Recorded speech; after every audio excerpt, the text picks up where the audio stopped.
What's the emotions of going into the final season? It's like a combination of excited and bummed because like we've been making the exact show we wanted this entire time. 6 seasons is amazing. The 6th season itself is a blast. Like the aliens, the wall, the silver cops, like we crescendo a bunch of awesome stuff. But like we didn't get to do another holiday special, which we love doing. We could have gone for many more seasons. But like, you know, it's such a weird moment in the industry anyway that like getting 6 seasons feels sort of like a miracle. Yeah, we feel very grateful. Yeah. And also like we could do this show for 10 more years. But like since animated shows are like zombies, like they can come back when you least expect them. The hand comes out of the grave, you know, like hopefully someday we get to do more of it because we're not done having fun with these characters. Yeah, the poster for this season is the final season, and then in parenthetical it says for now, which I can't believe they let us get away with. We were kind of joking when we pitched that. They're like, yeah, that's fine. But what about you, Sid? How do you feel? I'm really sad about it. I've been on the show for 7 years, and I wish it could just keep going forever. I love it. Yeah, Sid and I worked together on Rick and Morty together. She bailed on Rick and Morty with me to go do Solar Opposites. Yeah, great choice. Yeah, it was good. Yeah. So the overall theme of last season was the newlyweds. So what's the theme for this coming season? So at the beginning of the season, we found out that if we were going to do a season 6, we had to trim our budget back. So the Solar Opposites also get their budgets trimmed back. All of the stuff that makes their money gets broken, and they have to like figure out how to actually operate within capitalism, which they've never done before. So it's like an on-running meta joke the whole season. But then at the same time, Terry and Corvo are just a married couple now. It's normal for them, and it's not like a weird thing anymore. So like we get to tell funny stories that aren't always kind of pivoting back to this will they or won't they, or this like, you know, this worry within them, and it kind of freed us up to just tell like, you know, if Homer and Marge were always not married, that would have limited them, and that's what we found out. So we got to tell more fun stories too. And I think that because they lost their money, it allowed us to tell like they got jobs or weird jobs. Like Terry gets into the romantasy world and maybe becomes a famous romantasy novelist. Yeah. And they all sort of, the kids... the replicants they have avoided taking tests by using sci-fi the entire series. Just being little weasels. And then they fuck it up and they have to take their first test, and they find out they're straight A students, and they're like, wait, we can be little ass-kissing grade grubbers, and it like changes their whole dynamic. Yeah. We got new stories out of it. It was really fun.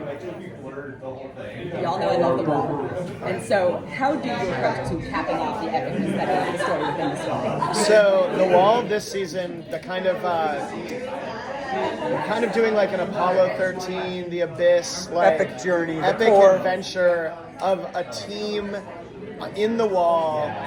There's kind of two things happening, but like where it really gets to is like we have to go on a fantastic voyage to try to get out of here. So like they have to build a roomphibious craft to get out of the replicants' room. Should we tell them the joke of the? We could at least say it. And it's called the Ariana 1. So they can get grande. Yeah, because they're trying to get grande again. So we have a lot of fun stuff in the wall. There's characters that return. There's unexpected kind of twists.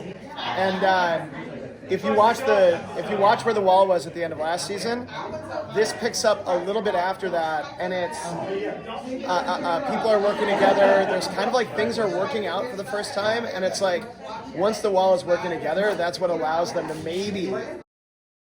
Very quick follow-up. Yeah. Do y'all have like a groan meter for puns like that? Where you're Yeah, just if you groan, it means it's right. Yeah. It's two dads who both have 2 boys each, subjecting the world to what we subject them to at home. I am not good at puns, so Yeah, I know. So when one comes out and it works, I'm like, we have to do it. My only favorite one from Solar was when I was like, first season, I was like, we need a name for a Halloween store, like something clever, like Forever 31. Wait, let's just use that. I was so it just like came out of me like a poltergeist or something. Anyway. Mike, I'm a massive fan of Roller Decks. I know you've spent most of your career in animation. My question for all of you is, what is it about that medium that has sort of allowed your, like really inspired you to kind of let let you just like your Well, brain take flight? I think all three of us love live action animation, and for me at least, animation is comforting to me. Like I loved putting on like I remember moving when I was a kid and putting on Futurama, and I was like, oh, I'm not worried about moving anymore because I love this show. It's making me laugh, and I grew up watching. I remember when the first Simpsons aired, and I was like, wow, I love this show. I hope they don't cancel this. Good news. Yeah. So like, the thing for me is like, my favorite animated shows are from people who can draw, and I can't draw.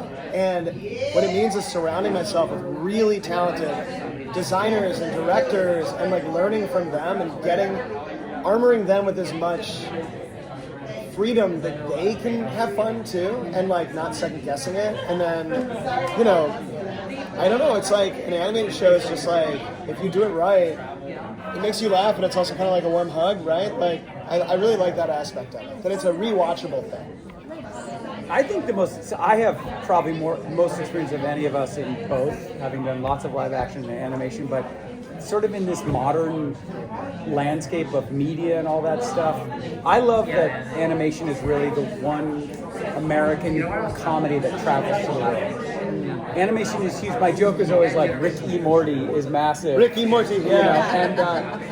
And Solar has been a huge hit on Disney Star overseas. I love that it's able to translate. That's cool. And it can speak to any language, right? And so much of our comedy in America doesn't.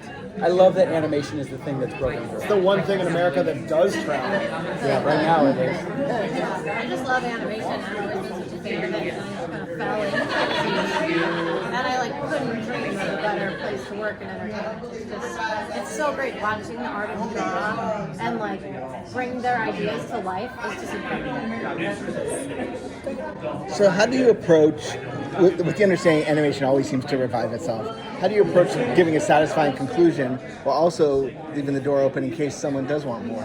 You do both. You do, I keep calling it like our Fellowship of the Ring, right? Where it's like the promise of more, but you felt like you're satisfied that you watched something happen. And that definitely happens in Solar this season. It's the same thing I did in Lower Decks, where it was like, oh, look, you can tell McMahan could keep wanting to do, like there's room for going on. And I think what's nice about that is it feels like the world is real for the characters within it, that the stakes are real, and that it doesn't just like stop for them, and that feels cool. So do you guys have a favorite character to write for, or that you feel like represents you? Well, not that represents me, but I love writing Terry lines. Yeah. Like, he's so unhinged and stupid, but you love him. Stupid but lovable is so great. What are you? I think Terry's the most fun. I love Terry. And then, of course, we love the Pupa, who's right here, coming in hot. The Pupa. But actually watching This is my son. I don't hug every child. that would be weird. You don't call every child a pupa? That's not what you refer to Honestly, children as? watching the evolution of his character from when Sagan was 3 and couldn't even read, and you had to bribe him with Skittles just to say Because the the lines. Pupa was designed after Sagan being born.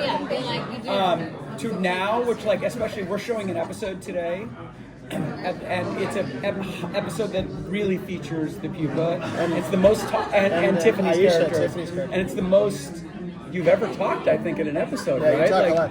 No, there's one episode where he's a naughty teen. Right. So we says changed, nasty we stuff. changed the rules over the years where it used to be like the Pupa only says one-word things like Skittles and Lightning McQueen, but as our characters grew and Sagan grew, we're able to do more, and so that's fun.